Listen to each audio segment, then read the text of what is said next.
Name the property under multiplication used in each of the following. This is our question number 5 of exercise 1.1 class 8. तो इसमें हमें बताना है कि कौन सी प्रॉपर्टी यूज हो रही है अंडर मल्टीप्लिकेशन. ठीक है, हर किसी पार्ट में इसके 3 पार्ट्स हैं, मैंने एक पार्ट लिख रखा है. तो तीनों पार्ट्स में हमें प्रॉपर्टी का नाम बताना है कि कौन सी प्रॉपर्टी यूज की गई है. शाबाश. पहला जो इसका पार्ट है, -4/5 into 1 is equal to 1 is into -4/5 which is equal to -4/5.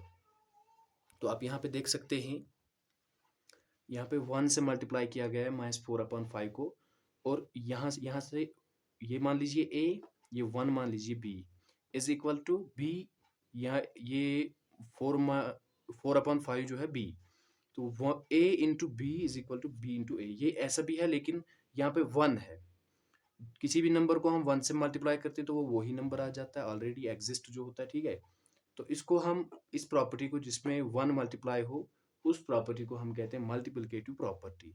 तो सिंपली इसका जो आंसर होगा वो क्या होगा? मल्टीप्लिकेटिव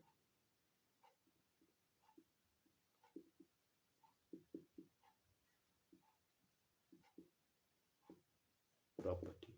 ठीक है, अब है इसका दूसरा पार्ट में लिख देता हूं यहाँ पे, -13/17 into -2/7 which is equal to -2/7 into -13/17. अब आप क्लियरली देख सकते हैं, -13/17 into -2/7 is equal to -2/7 into -13/17. a into B, ये मान लीजिए a और ये मान लीजिए b, तो ये हो गया a into B is equal to, ये हमने b लिया था और ये a लिया था. a into B is equal to b into a. तो ये किसके बराबर, ये कौन सी प्रॉपर्टी होती है? इस प्रॉपर्टी को हम क्या कहते हैं? a into B is equal to b into a, commutative property. तो यहाँ पे मैं लिख देता हूँ कम्यूटेटिव. आंसर में क्या आएगा?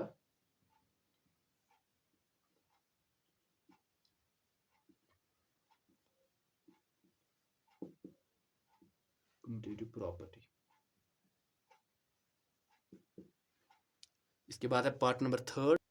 पार्ट नंबर थर्ड में ये इरेज कर लेता हूँ, फिर मैं पार्ट नंबर थर्ड लिखता हूँ.